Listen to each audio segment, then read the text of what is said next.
podcast. As usual, I'm your host, Andy Torres. Now, today I have a super special rowdy guest, the UTSA men's head golf coach, John Knauer. Thank you for being on the show, Coach. I really appreciate it. Absolutely. Thank you for having me. Now, Coach, let's just start off with a bang. Why UTSA? You've had a decorated coaching career. You had stops at A&M where your coaching career started in this golf game. You were at Tucson for a good amount of time. And then this is your 13th year, going into your 13th year at UTSA. Why UTSA? Well, I'm from Texas. I grew up in College Station, went to school at A&M, was then able to be lucky enough to go to Tucson, Arizona, and be a part of a top 5 college golf team with a bunch of decorated players. And but when the chance opened up at UTSA, I knew some people here. Obviously, Lynn Hickey was the AD at the time, and she was at A&M when I was at A&M. Liz Dalton was the kind of assistant athletic director and was over golf. And she had reached out to me.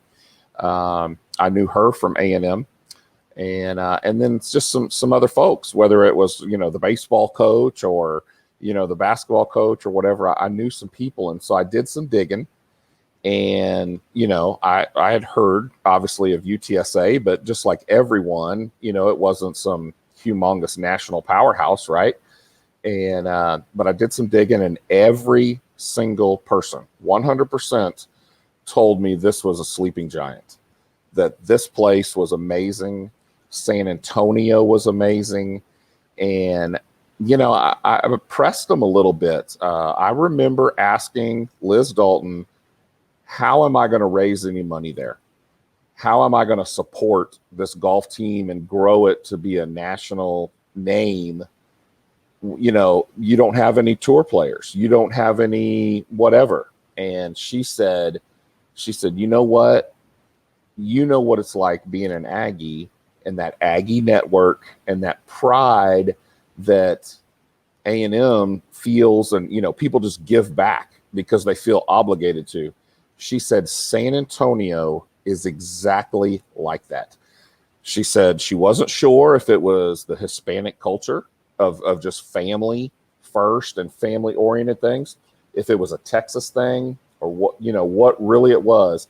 But she said people in San Antonio support San Antonio. And let me tell you, she was right. I've come here. We've had tons of support from a lot of folks. We've had booster support from people that went to other schools.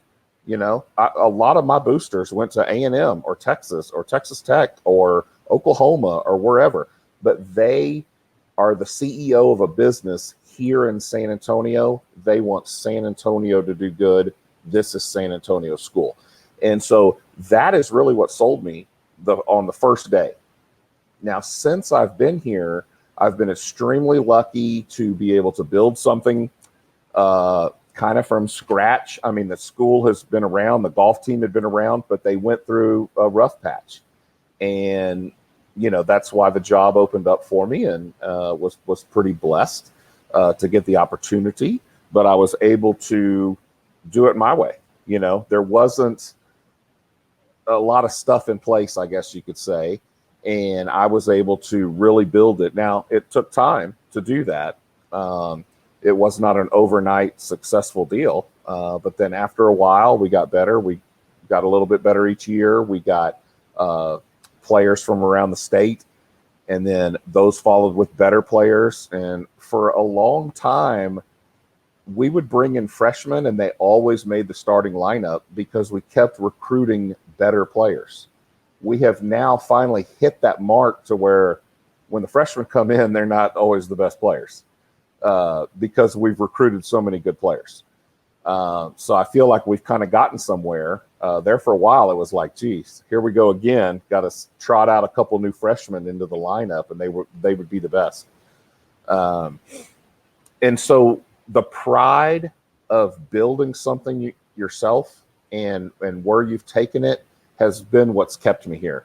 I'm not interested in going anywhere else This is something that it's kind of like what I talked about just a second ago. This is San Antonio. This is home.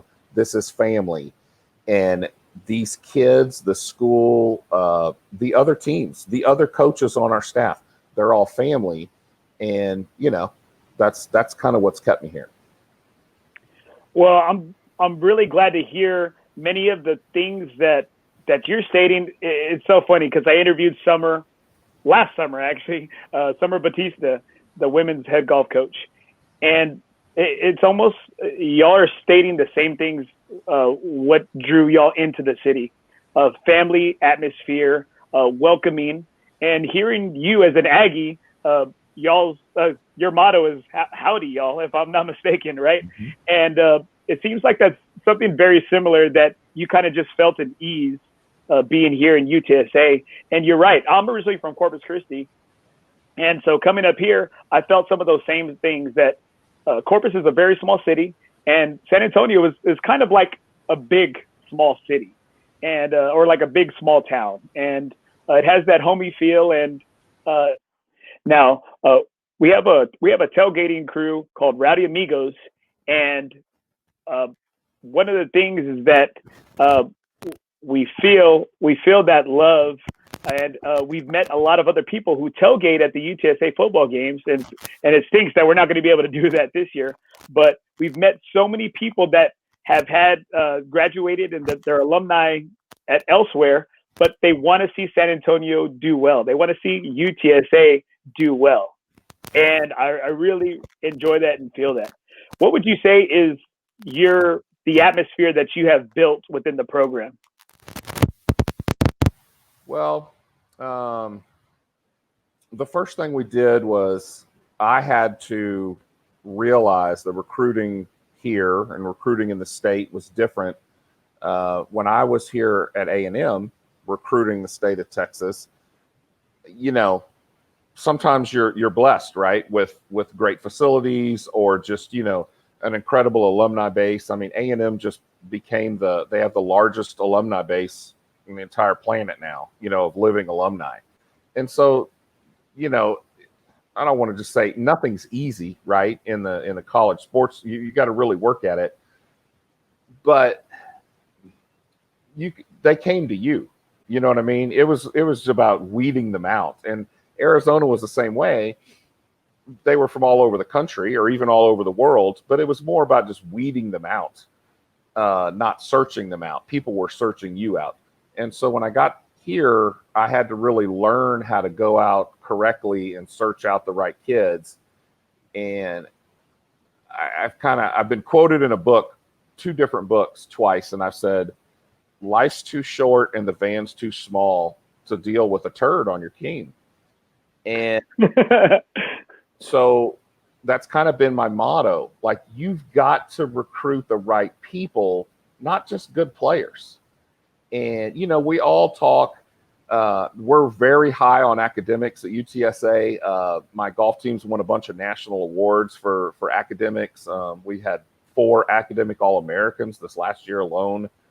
But you can't just recruit good students, somebody that shoots some good scores or hits the ball far or whatever. You just can't deal with, on a small team like that, a cancer, right? You hear it all the time. Oh, that guy was a cancer in the locker room.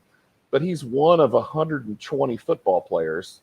They can move him out, or they can silence that and get around that. One person out of 8 players on a golf team can wreck your whole team, and they're there for 4 years. They can screw up an entire culture. So one of my things is you can't legislate culture.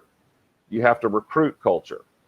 So I can have all the rules I want. You got to do this. You got to wear this. Have your hair like this. Say this. All that kind of stuff. But in the end, if you don't have truly good people, they're going to end up breaking the rules. So what I've done is I've recruited really, really good people that came from really, really good families that I've vetted out and recruited their family, maybe more than them as a talented person, right? And what that's done is I don't really have to have any rules. I feel stupid standing up in front of my team saying, okay, here's the rules and here's the list of things we're going to do, because I'm like preaching to the choir. They all know it. They all live it every day. And so it's made my job so easy. But it takes an effort to go out and recruit that way. And you have to have a belief that the right kids will come. Because so often we get sucked into, we say, oh, look at that guy, and he does this, or he's the best putter I've ever seen, and oh, he bombs it, and oh, this guy's going to be so good, and he's got an intangible, that somebody else doesn't have, and when he's a junior, he's going to be amazing, and you really want him, and he kind of likes you, and you're kind of having a good report, but you're having to sell it too hard. If you got to sell it that hard, they don't really want to be there. And so I had to kind of recruit myself, get myself to believe in the right way of doing it. And once I did, I'm not joking you, it's so easy now. We find these kids all the time, and it's almost like it was back before, like I said, at the other schools where they find you, right? They find you, and it's your job just to weed out the ones you don't want. And that's always in recruiting more important. You could stand on the driving range and you had 10 people you came to watch that day, and you were watching some stuff, but you see an interaction with a kid and his parents, and he's being a little jerk or whatever. Yeah. Cross him off the list, right? And I've always said that is more important recruiting than some special thing you did to get this kid interested in your school or whatever. Anybody can tell who you want. It's not hard to find great players. I could teach you how to be an assistant coach and recruit great players instantly, right? Anybody can see it. It's seeing through kind of the BS, right? And getting through that to find out who these kids really are. And obviously sometimes people slip through the cracks. You think somebody's really great and they get here and it turns out they're a little spoiled or whatever the deal is. But I kid you not, in the last 5 or 6 years, we've had a kid like late for a meeting or something, and that's like the biggest deal. And I tell my assistant coach, do you realize there's other coaches that they got kids on their team with alcohol problems and drug problems, and they've got kids, getting in trouble with the law, or they've got kids doing stuff at the golf course, vandalizing it or something, at night, and getting their whole team kicked off the course. I said, we're worried about a kid being late to a meeting for 5 minutes. That's like the biggest deal on our team. I said, that right there is how good we've recruited. Now, I've been a coach for 15 years. I've coached high school. I've coached middle school. I currently am the athletic director at a small Catholic school. And of course, a coach and I were talking about this the other day about being on a championship team. I said, I don't care what level it is, if it's the NBA, PGA, or, being part of a PGA team, whether you're an advisor, a swing coach, putting coach, anything of that nature, or NBA team, MLB team, or Little League. To be a championship team or to be on a good team, there's so many things that have to come together. And it always starts at the top. I say, in your position, you have to have good people around you, because kids, and I say young, in your case, they're young adults. They can always smell through the BS too. They can always see that if coach doesn't practice what he preaches, or if he doesn't believe in it, why do I have to believe it? And so obviously, you're doing that right now, because I'm going to tell you, I've met kids. I've been to Valero Open. I've been to several, small Corn Ferry now events. I've met several pros or aspiring pros. And I'm going to tell you, Coach, I met, if I'm not mistaken, I think his name is Colin. I met Colin over the summer. Colin Clark. Yes, sir, Colin Clark. And again, I'm a little 5'4" Mexican, and I'm out there at a TPC on the driving range, and Colin's a towering guy, especially to me. And you see him, and you just hear him compressing that ball solid. But you see him, he's working on his alignment sticks. He's working on his game. And I see his bag, and I'm a proud road runner. I'm super proud. And I went up. I said, "Excuse me, sir. Do you play for UTSA?" Or he said, "Oh, yes, sir." And he explained to me, what he's getting ready for, and some of the tournaments and some of the events he was getting ready for. And the nicest kid, the nicest guy, very cordial, very respectful. And I said, you know what? That's a staple of his family, his current coaches, and the program he represents. And I'm just like, I saw him interacting with some other people there, and he really carried himself very well. And so I commend you on recruiting quality, athletes and kids. I appreciate it. The best praise that I ever get as a coach is exactly what you just said right there. Someone interacts with my kids and they're so impressed with their character and, something that is usually off the beaten path, like no one's around. Kid could have totally had a perfect opportunity to blow them off or do whatever, and no one would have known. What do you do when no one's looking, right? And our character kids are doing the right things. I got a quick little story that has always stuck with me about that. So we play a lot of these college AMs. And so you go and, when you're playing these golf tournaments, you have a practice round, but a lot of times it'll be like a pro-am.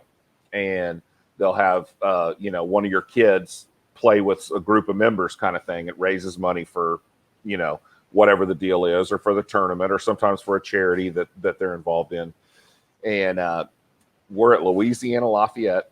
And the way it works is you got 5 players. So 2 of your players play with 3 members, and then 3 of your players play with 2 members. So you're like 2 fivesomes. And they usually, it's part of putting on this event. And so, these people are all Raging Cajun people, right? Yeah. Right. And but they're doing it, and they want to interact with these great college players and stuff. And so, only X number of people can play with their own team. So they're all playing with other teams, right? Well, anyway, end of the day, these guys, oh, coach, these kids are great. I really love it, blah, blah, blah. We get home, and about a week later, I get a note, and it's from one of the guys who played it. And he said, Coach, I wanted to tell you that I was so impressed with the way your kids handled yourself. And like when you went over to the other group and like the coaches weren't around, they were so outgoing. They didn't have, it's not like I was there standing over their shoulder or something like that. He said, these kids are really good. And I just wanted you to know, I wanted to help you out. Sent me $1,000 check for our program. $1,000 to a program that we're against them. He wants his team. Yeah. Right. But he was so impressed with my kids. And so I've always said the biggest, testament right there is your players. And I can't say enough about the current group I have. I got a lot of former players. I got a lot of former players at all the schools I've coached at that are just the same way, and they're off the charts. But the group that I have over the last 3 or 4 or 5 years is amazing, just amazing. And they're just all like that. And they're all from Texas. We found them all in the state, and it's a great thing. Now, in speaking about your group and the great group you have, what have been some of the biggest struggles? I know in hearing things regarding eligibility during this pandemic time, what are some of the biggest things that you've had to, you and your staff had to have struggled with, or currently dealing with, or have dealt with in regards to building that team, or keeping that team, and the scholarships that you can offer or could not offer? Well, I guess the best way to explain it is every school in the country has problems with the pandemic, right? I don't care if you're Ohio State or Texas A&M or Texas or whatever, and you got all the money in the world, supposedly, right? We always say that kind of stuff. And you're taking a huge hit, right? So every school is taking major budget crunches. A lot of schools, people are voluntarily taking salary cuts.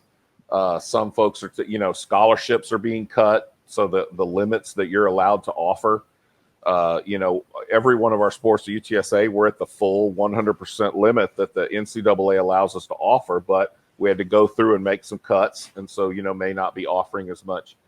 To be really honest with you, and this probably goes right back to the character deal, none of my kids cared about anything like that. No one has said, well, I don't know, I think I'm going to opt out, or I think that, things are going to be tough this year, and the budgets are going to, we're not going to have as much stuff, right?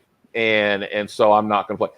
And I've heard that from across the country, other places where people said, because you remember last spring, when this all hit, March the 12th, we were on the range at the TPC, and we started seeing, like, on ESPN, like, the basketball tournament, for our conference was being postponed. And then the Big Ten said something. And then it just started snowballing. And literally within 6 hours, like, the season was over. We were at home that night at 6:00, and there was no NCAA championships. There was nothing. Well, we got a call that day saying, hey, you're not going to your next tournament here in 3 days, but we don't know how long that's going to last. Maybe it's one tournament, maybe it's 2 or 3, maybe it's the rest of the spring, whatever. And so, my guys, they were bummed, right? Everybody is. But we're pretty fortunate in golf. The golf courses, with the exception of about 2 weeks in San Antonio, but for the most part in the state, the golf courses stayed open. My kids were able to go out and play. So I remember being on a head coach's call, and I said, look, they were asking, oh, how is everybody's people doing, right? And so, some of these poor coaches were on there talking these, woeful stories of their kids, and they're depressed and all this. And I said, look, I got to be honest. I'm pretty lucky. My kids are all at home. They're all safe, and they're all going to the golf course every single day, and they're practicing every day. And so, your basketball player can't go to the gym, so he's not getting to shoot around, but my guy's going. I was like, so they can't go to the gym at home and work out and lift weights, but I mean, they're going to the golf course, right? And so then summer tournaments opened up, and they were playing summer tournaments and doing all this stuff, right? And so we were kind of feeling pretty good about things, and our guys were playing pretty well, and we had some guys do some stuff. I had 2 guys make the finals of the city match play, and so we obviously had a winner of that. And since both we had 6 guys make it to the match play portion, and Chad Sewell played in the USAM again this year for the 2nd year in a row. And we had a lot of good stuff going on. Like, we're excited, to start the season. And then as it got here, with all the things that have going on, the testing protocols, all the conferences, and all the different things, now we're shut down. We're not playing our fall season. In golf, we play all year long. Our championships are in the spring, but we play stuff that counts in the fall. There's a lot of sports that play things in the fall, but it's like exhibition type stuff or off-season kind of stuff. It doesn't count. Ours, the very first tournament that we should be leaving for this weekend to go to La Tech, would have counted just as important as the last tournament of the year in the spring. And so we're losing some of our year this year, right? And so the guys, again, for 24 hours, we're like, oh, man, kind of bummed. And then we started talking about it. And I said, look, guys, we're going to have the best fall we've ever had in the history of this school. And I said, what we're going to do is y'all can still go play amateur events, not affiliated with us. You can still go play in the USGA 4-ball, or you can still go play in the city match play, or whatever's going on, right? I said, you've got stuff you can do. School's online, so you're not missing any class for going to those things like you would have before. So that would have made it tough. And I said, we get to practice every day. Just because we're not competing doesn't mean our season has changed. We still get the same number of practice days and the number of hours. I said, we're going to make this thing awesome. And I said, we're going to come out of this so good that we're going to be on a hot streak when it comes time to tee it up in February. And we're going to beat the heck out of a lot of teams. And, there's a few conferences that are still playing, and they're playing kind of conference-only tournaments. A few that are not. Like our conference, we could have played, but each school, did their own thing. And for our school, it wasn't in the cards with all the testing. We have chosen to do the most stringent testing of literally anyone in the country. And I applaud our leaders for doing that. right? But for golf, at least, we painted ourselves in a corner because we're not allowed to play against anyone else who's not doing the same protocols we are. And so I really wasn't going to be able to play anybody anyway. And so our administration made the choice of just saying, hey, we're not going to play any competition in the fall with the exception of football. And you know, I think that's the right thing. I think they made the right call. It's, you know, it's now. Go ahead. Oh, I'm sorry. Having had a great relationship with Lynn Hickey at A&M, and then having Lynn Hickey, I love Lynn Hickey. She was very personable, and very approachable. I loved seeing her. Again, we tailgate a lot, so we're there right when the gates opened up. I loved seeing her make her way through the parking lot, shaking hands. I say shaking babies, kissing hands. That's what I always say. Right. And it was really great to see, to really get to, I felt like I got to know her, and I had a coach. I had her husband.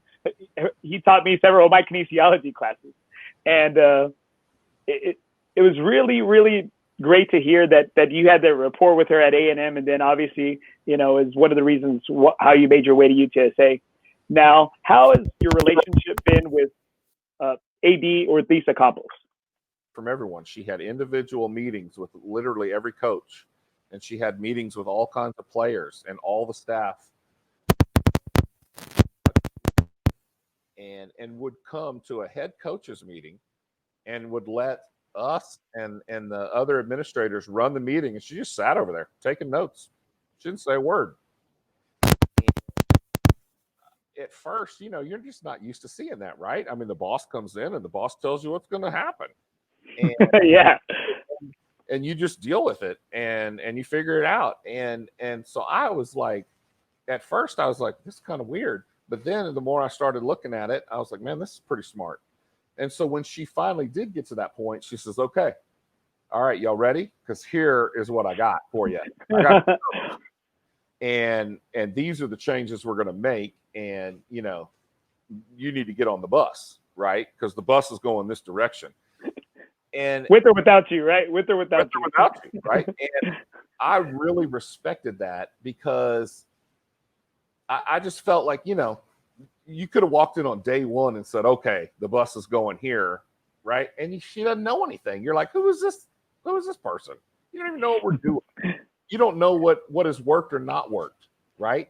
But she took the time to, what? Have you ever tried doing this? Oh, you have tried doing that. And it didn't work. Okay, well, tell me why. Okay. Well, maybe that doesn't work. You know, a novel idea of listening. And I thought it was really, really good. And it was a smart dig. Yeah, she's the other thing that I think she includes the head coaches in all the decisions. So during all this COVID, I would call around to all my other coaching buddies, right? Oh, what are you hearing in your conference? Oh, what is your school saying? I kid you not. There's some schools they were like, we haven't even had a meeting, or we haven't even talked to our administrators in a month or 2 months or whatever. And I'm like, you're kidding. We're having like a head coaches meeting every week. She's asking our opinion on if we had to cut, you know, this or your operating budget or some scholars, like which cuts come first. And so she got our opinions. Now she's the boss, right? In the end, she make the decision. But she got our opinions on that stuff. And I've always tried to do the exact same thing with my team. And that's probably why I respect it so much, is because this is the way I operate. I ask my players their opinions on a lot of things. In the end, I'm the one making the decision. If I think they're all full of it, we're going to do what I'm going to do, right?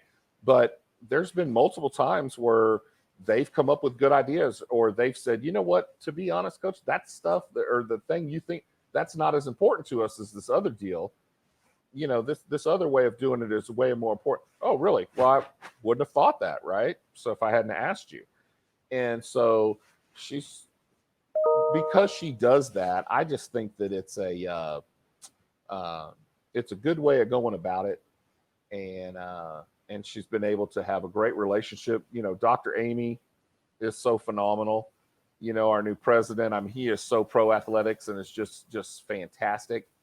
And I always say I never want to take away what Dr. Romo did for our school. He took our school from nothing to something, right? Hell yes. I totally agree. Totally agree. And the same thing goes for Lynn Hickey. When she got here, it was nothing. And she took it to something with football. But I'm telling you, Dr. Campos and Dr. Amy have taken now something, and they're making it really something. Are you super excited about your new athletic facility? Yeah, so I was going to say, I mean, with the race building, I mean, what an amazing deal that's going to be.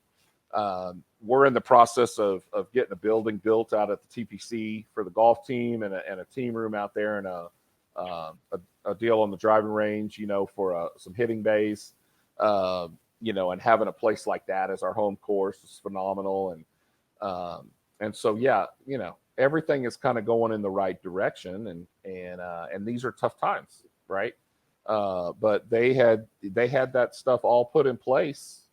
We asked them the other day, we said, how's all this COVID affecting the building? And she was like, well, we'd already raised the amount of money we needed. And then the rest of it goes into kind of like a loan type scenario. And we've already shown that we can provide that debt service. And then as we raise more money, you have less debt to pay. It's like a mortgage, right? Raise some money, you throw a little extra at the house, right? And so if you drive by there, building is going full steam ahead. COVID didn't touch it. It's ready to rock.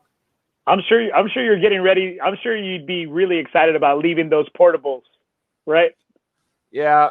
So when I first got here, my office is a portable building that is next to the training room, kind of by the tennis courts. And, it is what it is. But when you're inside your office, it doesn't feel like some trailer, right? It's when you walk outside, you're like, hey, I was in a trailer. So, it just wasn't that big a deal to me. That's not my style.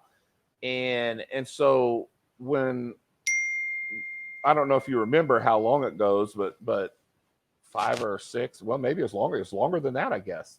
They moved some of the offices off campus. Yeah, I remember. And so when they did that, they were going to move some of our offices, and they were talking about where they could put us. And I said, hey, look, we'll be glad to go out there in the trailer that's out with the track and the soccer teams, because we leave campus every single day to go to practice. It's not like I just walk down to the gym like the basketball coach. And I did not know then how much I would miss being on campus as I do now that I've been off for a while. So unless I have to come in to get do something, or we have a meeting that's on the physical campus, I don't really have to go over there. And used to, the best coaching you can ever do is either in your office, drinking coffee talking to your kids about just life, or in the van. We've got an awesome Mercedes Sprinter van. Oh, I've taken several pictures in front of it at the games. And well, wait till you see it this year. We got it wrapped, so I saw it. Oh, did you see it? Yeah, it looks sick. It's unbelievable. It's unbelievable. And so, but we get a lot of coaching done, and it could be just on something random, right? It has nothing to do with golf, but you're teaching your kids to be better people. They're going to be better leaders, better fathers, and that kind of thing. Well, I'm not on campus, so they can't come by. They don't pop by my office like they used to. I mean, kids were always in my office. They'd come in. I'd be drinking coffee. They'd come in. Hey, coach, what's going on? Oh, I got 30 minutes in between class. They're just wasting time. We'd talk about something. And sometimes it'd be, hey, let me talk to you about this stat from last tournament. Your putting was bad from this distance, or blah, blah, blah. But a lot of times it was just like about their girlfriend, or about an internship, or something like that. Yeah. And I really, really miss that. I cannot wait till this race building gets built and get on campus and sit in my office and let those kids come back in again. I'm really excited about it. Now as a coach, I used to be a classroom teacher. I'm just a PE teacher now, but I used to be a classroom teacher. And that's where I felt like I got to know my student athletes on a whole other level. I felt like they got to know me and on a personal level. And so when I coached them, they really trusted me, and vice versa, because I knew how each kid responded. Now that I'm in administration and I'm just more on the athletic director side and scheduling games and just coaching. I don't see those kids for like a semester because I don't have them as an elective. And then at times I'm like, I don't know these kids as well. And that's something that I really miss. So I truly understand you being on campus and kind of interacting in their daily lives and then them having that comfort level with you. And as a coach and as a former player, I can totally see that that's how those relationships are really built. Absolutely. Tell me, Coach, what is the biggest success you've had at UTSA as a coach?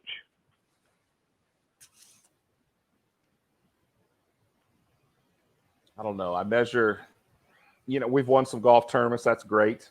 We won our home tournament a couple years ago that, had a bunch of good teams in the field. That's awesome. Xander Lozano, who played on my team, qualified for a couple of NCAA regionals, and Ryan Weary did the same thing. That's awesome. I got a bunch of plaques on my wall for academic All-Americans and academic teams and that kind of thing. But I think our biggest success has been creating a group of young men that go out and become great people. And I always say on a recruiting visit, when I'm talking to kids, like at a lunch, I'm talking to their parents, and I always say that I'm way more interested in, I said, I want you to become a tour star. I want you to be Tiger Woods. I want you to win the FedEx Cup, right? But in the end, I'm truly more interested in who you become as a person, as a father, how you give back to your church, what do you do for your kids? What do you become? Are you the best accountant that you can be, or whatever you choose? To me, that is the success.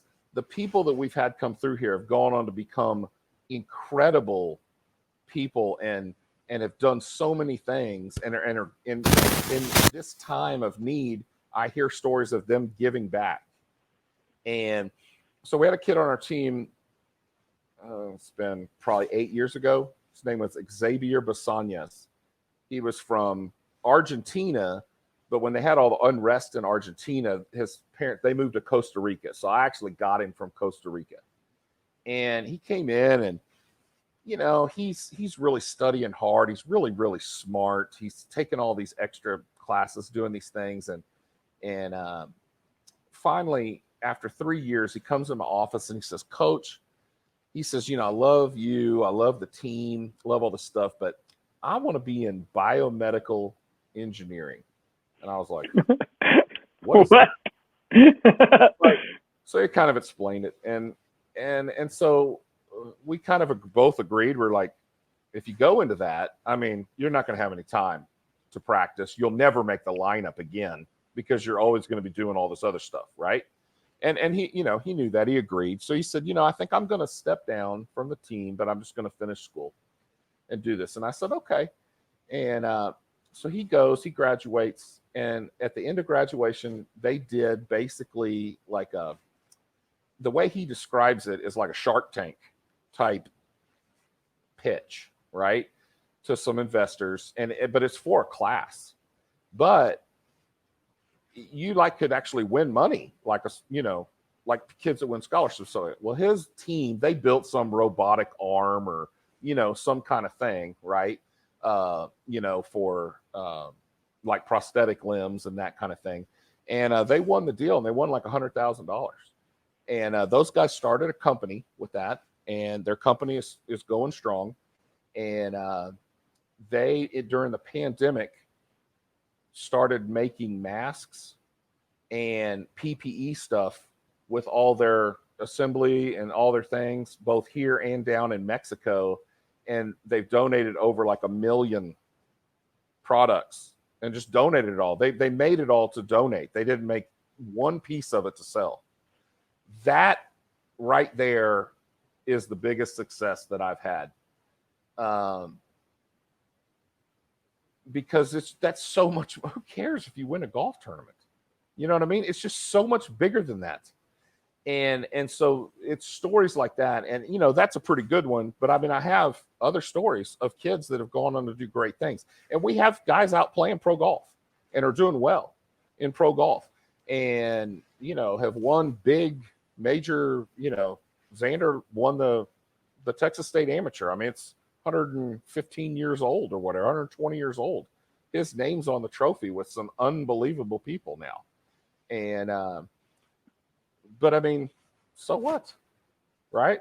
That didn't help anybody during a pandemic, but this kid did. And so those are the things that I think are just the absolute, the end all beat all, and kind of give me the chills and the goosebumps when I think about it, because what I'm doing is making these kids better.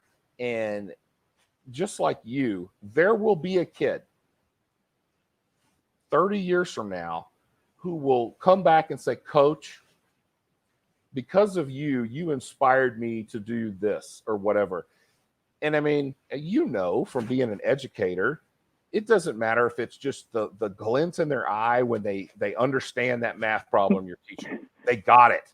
You're like, oh, that's awesome. Yeah. The same happens in golf. I'm trying to tell this kid that he's doing this and that. Here's how he should fix it. And he's struggling. He can't get it. So I tell him a whole different way to think about it, and the light clicks on. Oh, what a moment. That is unbelievable. But when they come back to you and say, you're the reason that I went into this field, or you're the reason that today I tell my kids this one-liner you always had, and because I think it's a principled thing. Wow, that, you know what I'm saying?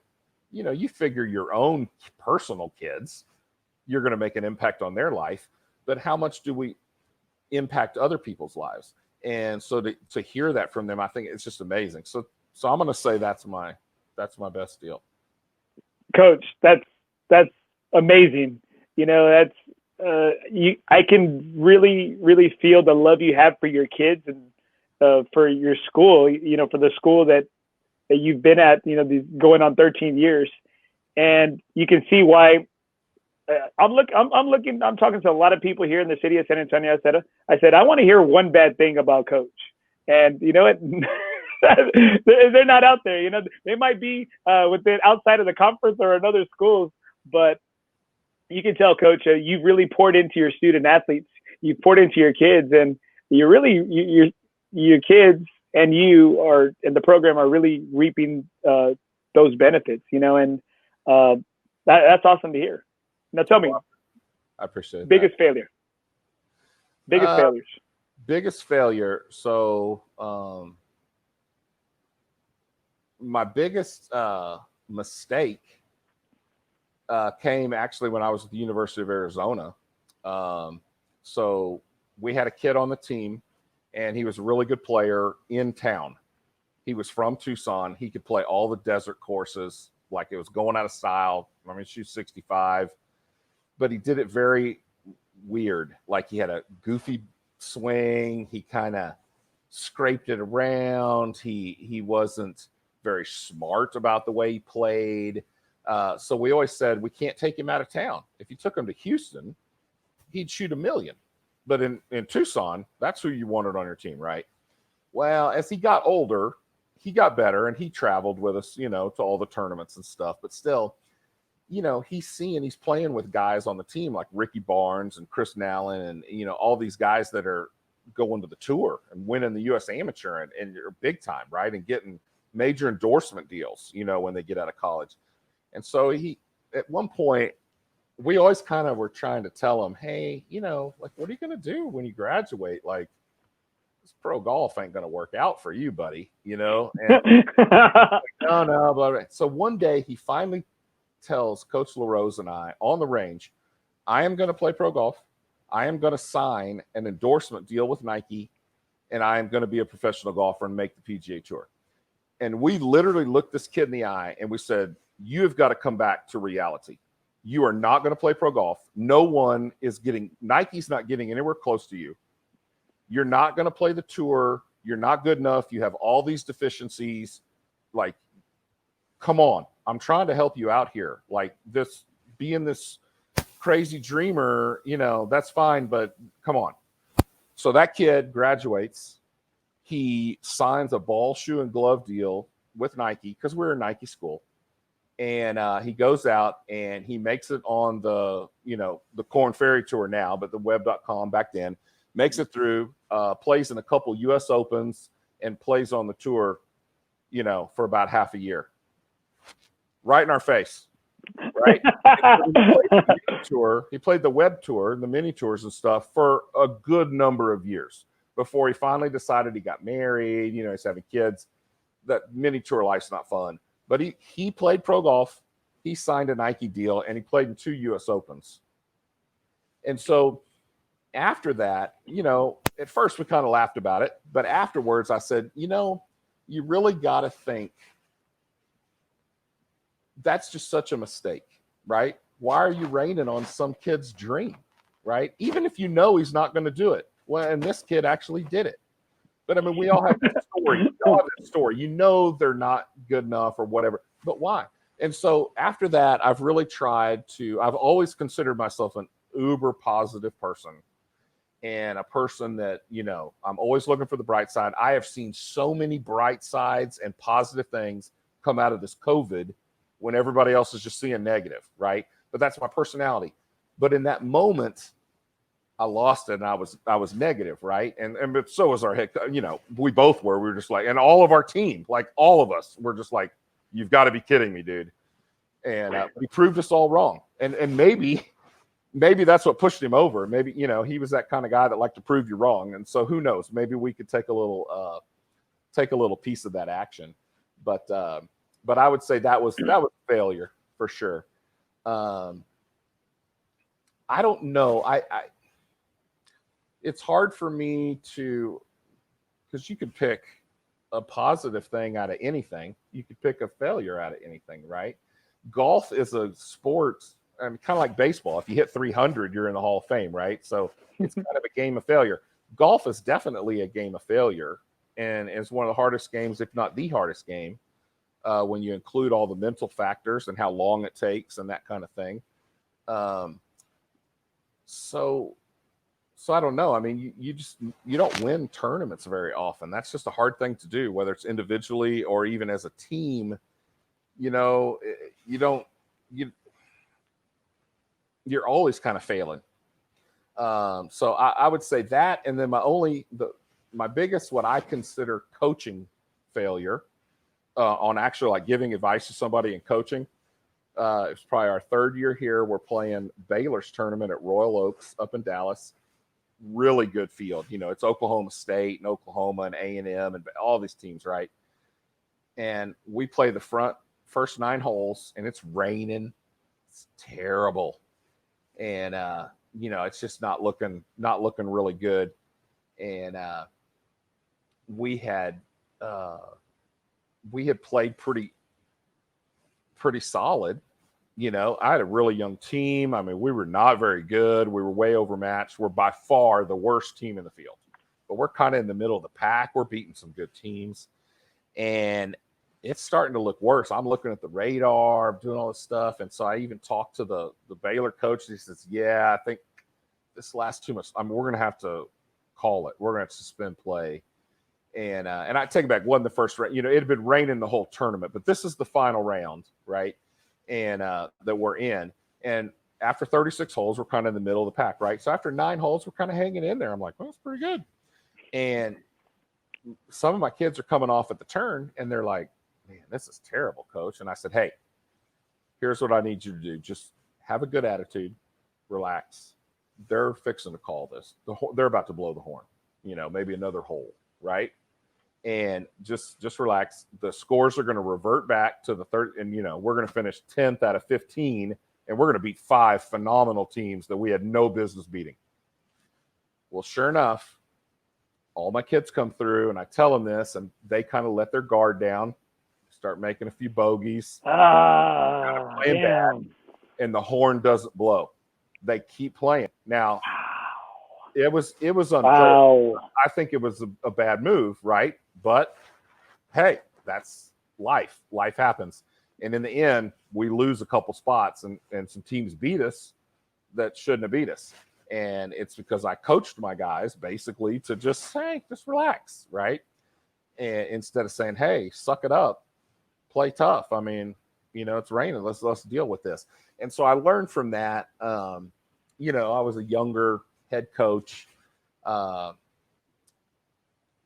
It was what I kind of call that perfect storm of, you had all the facts. The coach of the guy running the tournament said they're about to blow the horn. You look at the radar, it looks like a tornado's coming. Like it's almost unplayable as it is. There's puddles of water everywhere. All the signs pointed to, yeah, they're about to blow the horn. And so you're trying to, you know what I mean? Trying to do the right thing. So now I know better, obviously, as an old veteran coach. You don't take anybody at, if the rules official says, yeah, we're probably going to blow the horn in a little bit, well, we'll see. I mean, if they blow it, great, but you just don't take anything, for granted, right? And so I would say that was a coaching failure. But I think all the other failures that you could say, because I always say all these gray hairs, these are all the times I've failed and I've messed up. And it's wisdom. I always tell the kids, this is all wisdom. Listen to what I say, because I've already done it and I've done it wrong and I've learned the hard way. And now you don't have to go through all that mess. Just listen, right?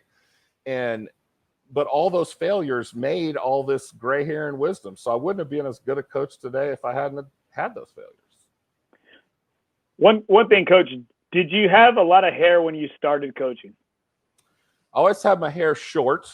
But I did have hair, and then it was getting a little bit thin on top. Not like some, I didn't look like Paul Feinbaum, right? But it was getting thinner.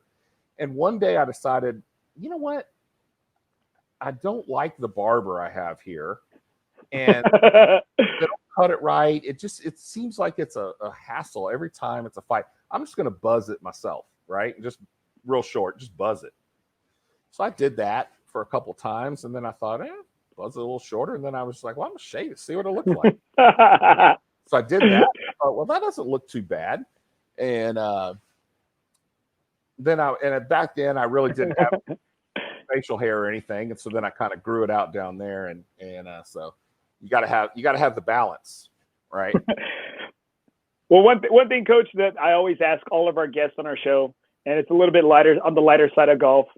What's your favorite golf movie? I mean, growing up, I'm a kid, I grew up in the 70s and 80s. So Caddyshack is obviously the end all be all golf movie, right?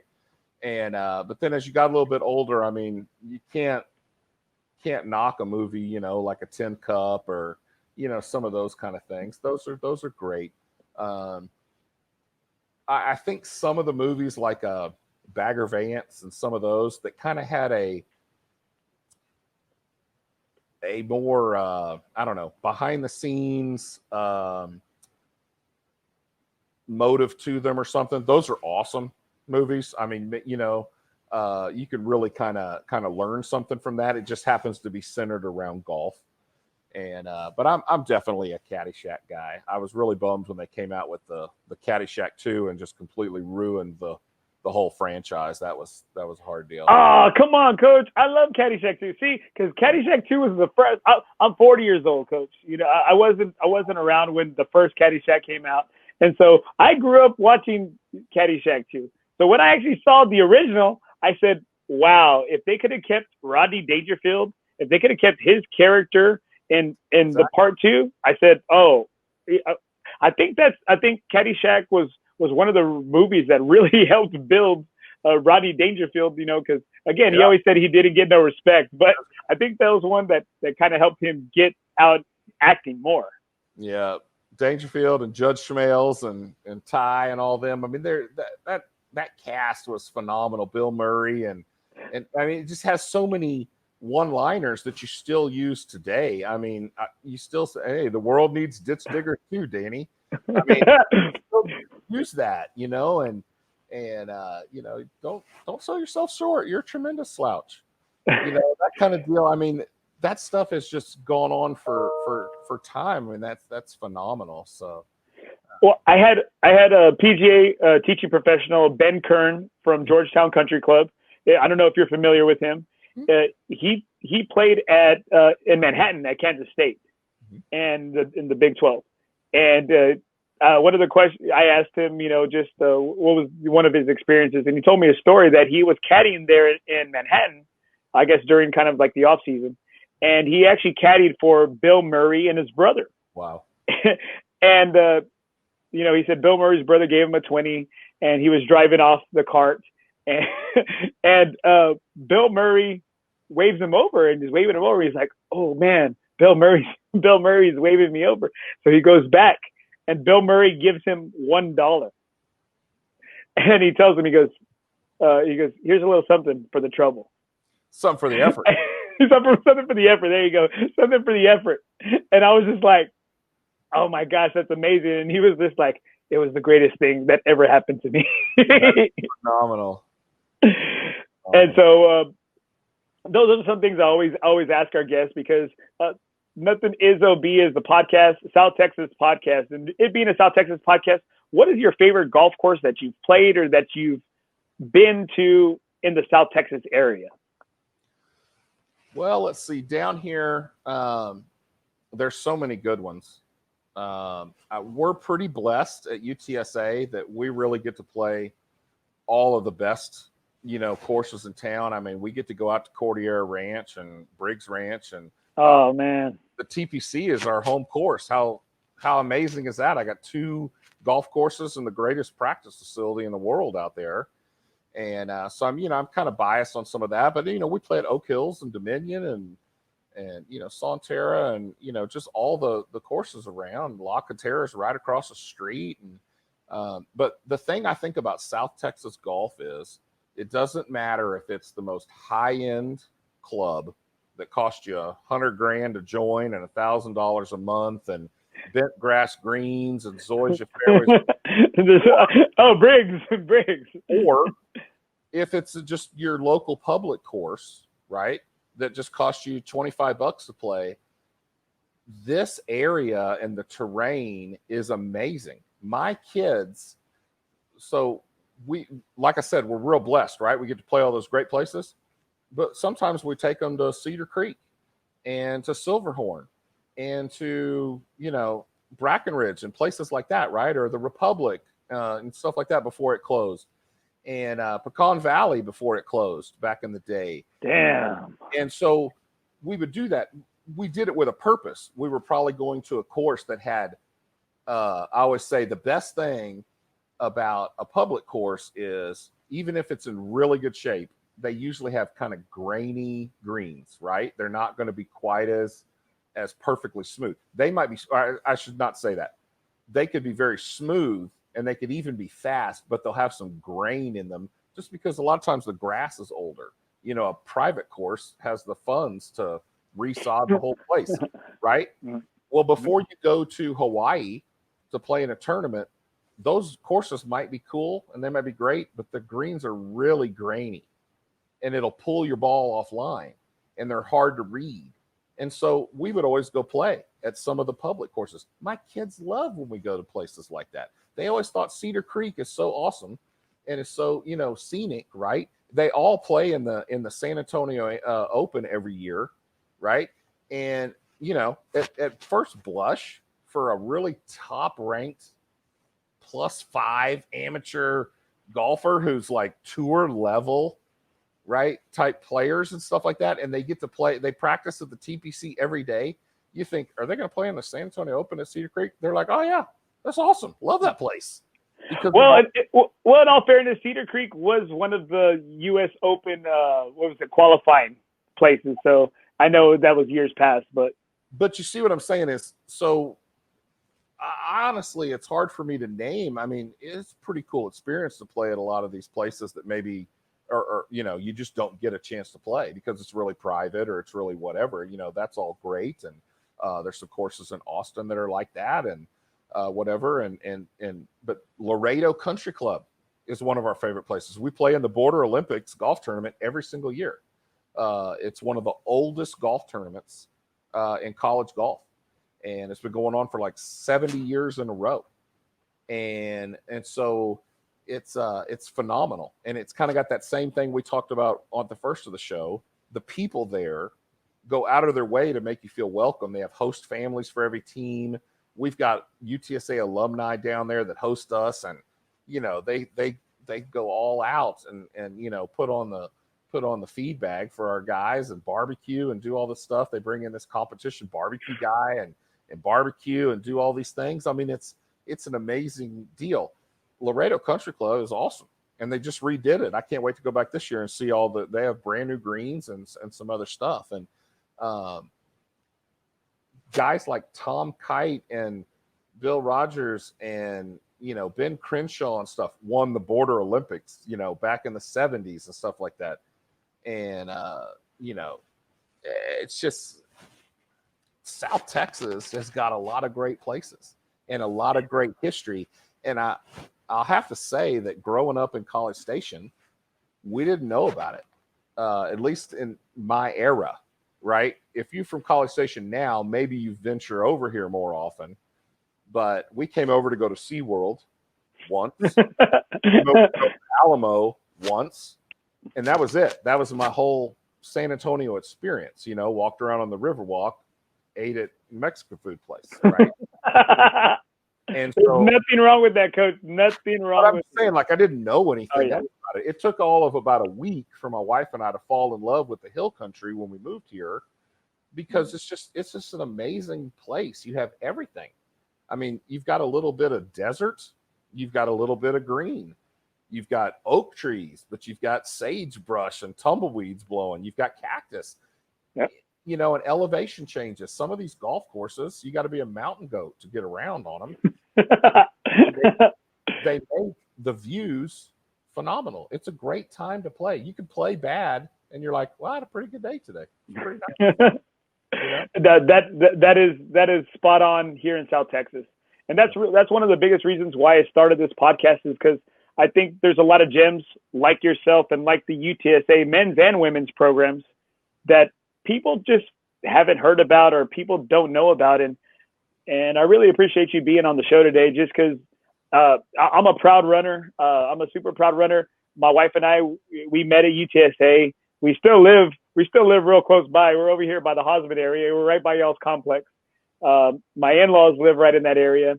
We're really proud to now call San Antonio our home. And we just really want to try to open it up and gather more support for the school that we love. Our kids love the school. We want them to be road runners if they want to be road runners. And I really thank you for being on today. I know I took a lot of your time up, and again, I really feel like the passion, the type of person you are, and the type of man you are to lead our kids. I couldn't be more proud. Well, I appreciate that. It goes both ways. I'm super proud to be here, and we love everything about it, and this area has been really good to us and to my family, and we're just fired up for the future.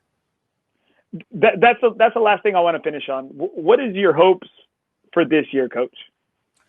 Okay, so 2 years ago, the way Conference USA works is at the tournament you play 54 holes, and the low four teams make it to the match play portion, and then you play match play. And we finished first. We were in the stroke play portion, and so we qualified for the match play, and we beat the who I thought was us and UAB were the top two teams in the conference that year, national ranking wise. And we beat them in the first match. And then we played Middle Tennessee, who had won the previous year, in the finals. And it just didn't look like it was going our way in the finals. I didn't think we were going to win around the 12th hole. And then it looked like we had a little spark. And then 3 holes later, I mean, it was destitute, right? And Michael Rome on our team, who was a sophomore at the time, makes putt on the last hole to have his match and go extra holes. And while that's going on, I still need 2 more guys to win their match, and they do. And Sean Meehan, as a senior who went to Johnson High School here, won his match on the 18th hole and came from behind to do it. And so we all go out to watch the extra. It's all down to this one match now, and the extra playoff holes to win the conference championship. And it goes 6 extra playoff holes. And on the third hole, my guys, or let me back up. On the second hole, Michael's on the green on a par 5 and 2, and the other guy is in jail. And the other guy gets up and down, and they end up having the hole with birdie. On the next hole, my guy, Michael, is completely in jail. It's over. We're going to lose. And Michael makes about a 25-footer downhill. And, I mean, it was like Ryder Cup. People are screaming. I mean, he's giving it all this stuff. And they get to the 5th playoff hole, and their guy hits it in about 12 feet. And the pin's on the front of the green. It goes up a ridge to another level. Michael ends up hitting his ball up to the top shelf. So now he's got to putt from the top shelf, down the shelf, whatever. And so I'm really thinking if he can 2-putt, I'm not so sure he can. I mean, it's going to be fast. It can get away from you. And I was like, if he can 2-putt, the other guy does have a breaking putt. It's not some gimme, 12-foot breaks, I was like, maybe we can go to the next hole. And Michael makes it. It's like 50 feet. He makes it. The place is berserk. I literally think that's it. We're going to win. And you always think in match play, the other guy's going to make it, right? But I had this feeling like that's it, right? There's no chance this guy makes. And the other thing is, we have the best following in the country in college golf. All of our parents are at every single tournament. There's never a kid that's playing without someone watching him. And so we had 50 people surrounding this green watching, and their guys, they had no one. No parents, nothing. They had their other couple teammates and their coach, and that was it. So I was like, there's no chance this guy makes it. So he's getting up over the putt, and I'm telling myself, expect him to make it. Expect him to make it. Expect him to make it. Kind of not expecting him to make it. And he makes it. And so kind of, oh, my God, dagger, right? They go to the next hole, and they both hit it in there, and Michael leaves it just short from probably 20 feet, really slick putt, and the other guy had a easier uphill putt, and he made it for birdie. So we end up winning the championship, right? So since that time, the whole last year, it was all about we're getting back there. We're going to avenge this, deal, that kind of thing. And we had Michael gets hurt over the summer before last year with a back injury. So he's going to redshirt the whole year. He's our number 1 player returning. And he comes back, our team comes back, and we get off to a really bad start all fall. Just like we just play real lackluster. We're without our team. He's the team captain, but we finally start to knock the rust off towards the end. And starting out in the spring, we start to play a lot better. Had a couple top 5 finishes, some good fields. We saw it go in the right direction. We had clawed our way back up to about 3rd in the conference rankings, national rankings wise. And so I felt, okay, we're getting back to where we can at least have a shot at getting that into the match play again and see if we can avenge this loss. And then COVID hits, right? So now we didn't get a chance to do it. So then we come into this fall, and I don't know if you watched the tour event this week, but with what happened with John Rahm and all that deal, when Rahm makes that big, huge putt, I said, wow, that reminded me of Rome at conference a couple years ago. And so the tweets or the group text starts going back and forth, and everybody's like, oh yeah. And, my assistant coach posts the video of him making this long putt and all this stuff. Right. And I said, yep, can't wait to get back there. And Michael wrote in there, he was like, I still feel sick in my stomach almost every day about that.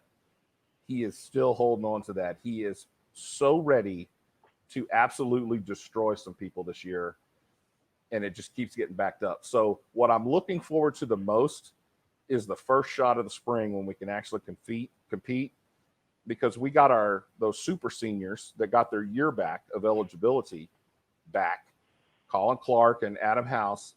We got Rome back, who was our best player that we didn't even have last year. Yeah. Freshman coming in. I'm telling you, we're going to be good. And I'm just ready to get out there and show everybody what we got. Trot out the show ponies, Coach, everyone's ready. Everyone's ready to see y'all. Everyone's ready to see y'all. And man, like, I do this show because I love the game of golf. I can't always be on the damn course, and this is my way of staying connected to the course. And like, you gave me chills, you gave me goosebumps right there. And I do that. You know how you do that sometimes when you reminisce on a moment, and you painted the picture for me. And I'm just like, man, this is why I do this show. And hey, I appreciate you taking me there, Coach. I really do. Just one thing I have to ask you for myself, Coach. One thing I have to ask you for myself. I'm super curious. How are y'all able to get your clubs? Like, do you have a deal with somebody, or do you all like bring in a fitter, or the kids responsible for, I guess, their own clubs or what? That's just something I'm so curious on. Well, the way college golf works is it's kind of both. So amateur golf, club fitters, club companies can give you like junior players, kids that are really, really good, right? Well, they can get free clubs, from Titleist and Ping and Callaway and all this kind of stuff, just like a pro would, but, because it's just equipment. And so sometimes these kids come in kind of with their own deal. Like, you recruit a really good player, they've got a deal going with Titleist, and Titleist just, they're hooking them up with equipment, right? Now, once they get to college, it has to go through the school. So then Titleist would just send it to me, and I would give it to the kid. And so that's one way. Another way is your team is good, and or players on your team are good. So Titleist might say to me, hey, Coach, like, so-and-so is your best player. Like, we're going to give him some wedges this month or whatever, or, because, he's a Titleist player or whatever. Or I might call and say, hey, so-and-so, his driver's not working for him anymore. I think we need to look at a different shaft, whatever. Yeah, Coach, just, get him fit, get some specs, we'll send him one, right, for free. It's definitely the rich get richer. So Oklahoma State can get any club they want for any player on their team. The 12th player can have as much stuff as he wants, right? I believe it. I believe that. UTSA, my number one player might be that way. My number two player might be able to get some stuff. My number three player might be able to get a few things.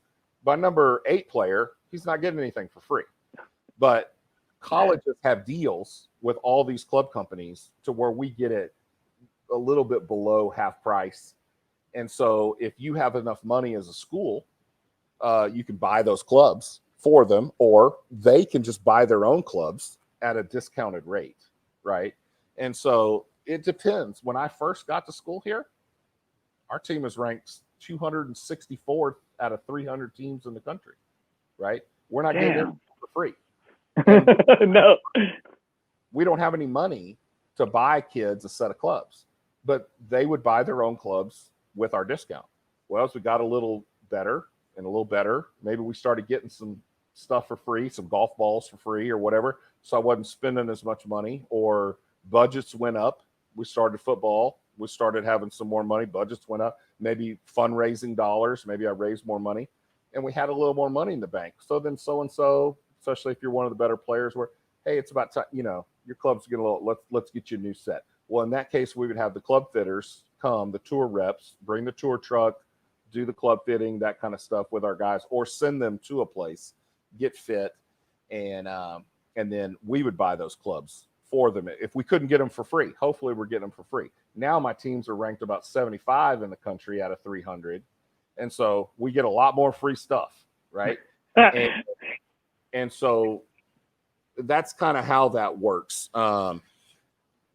Ping makes all the bags for us. And as a matter of fact, if you haven't been on our Facebook page, Coach, I've shared that thing on my side. I've shared. You see a lot of sharing. It's because I did it within my Nothing is OB South Texas Facebook group, my homepage. Coach, like I said, you see Rowdy back here, right? They don't make him no more. No. You know that. They don't make him no more. No.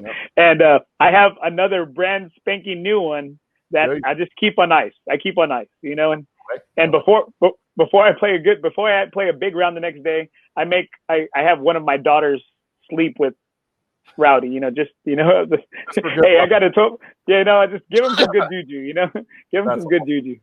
But so But those bags, you know, those are the greatest things. Those man, kids you're telling me. fired up with those, and you know, got the Texas flag on there. All our kids I are from saw him. I Texas. saw him. It's got those camo panels and stuff for military. Yes. Those bags are the greatest bags that I've ever had in 26 years of golf coaching at any of the schools. And it's just, my assistant coach gets all the credit for that. He did all the design on that. I mean, it's freaking sweet. He took some surveys and asked the kids their opinions, but in the end, he's the one that made those. And so Kyle Collins, he gets all the credit for that. And but yeah, so you know, a lot of those things like that equipment and that kind of stuff, it either comes through deals that your school has. You know, we're an Adidas school, so we wear all Adidas stuff and our shoes and our clothes and you know, all the things. You know, that's what hurts me though, because I cannot. I am a Nike guy, and I wear that's all I really wear to golf in, and I cannot bring myself, even though being a proud alumni. Being a season ticket holder for UTSA football, I do not have anything Adidas with UTSA. I have to go and dig through lids, sporting goods stuff, to dig and find a Nike polo that has UTSA on. I can't do it. I cannot do it. Bookstore or to Academy. No, yeah, I do. They do, and they have hats. A lot of like Champion, and they have some other stuff if you just can't do it. But I can't do it. Like Summer gave me a hat last year, and I was like this. Okay, thanks. And then I come home. Hey, babe, give it to my oldest daughter because she likes the golf. And I'm like, hey, you just say, Coach gave this to you. Oh, great, you know. And so again, Coach, I know I've taken up a lot of your time, but I'm telling you, like, I played in the golf tournament today at BRAC, and I was just telling everybody. You know, because I had my banner out there too. I had the tournament host on Tuesday, and I was just telling everybody. I was just so excited to speak to you this evening, and you really turned out a lot better than I thought. You know, and so I'm so thankful, Coach, and I wish you and your team nothing but the best this year. And if there's any way I could help y'all push something out, man, please let me know. I'm super proud of my school. I love my school. I love our sports programs, and I love the direction that our school is going. And thank you once again, Coach. I appreciate what you're doing for these kids in the game of golf here in South Texas. Fantastic. Thanks for having me on.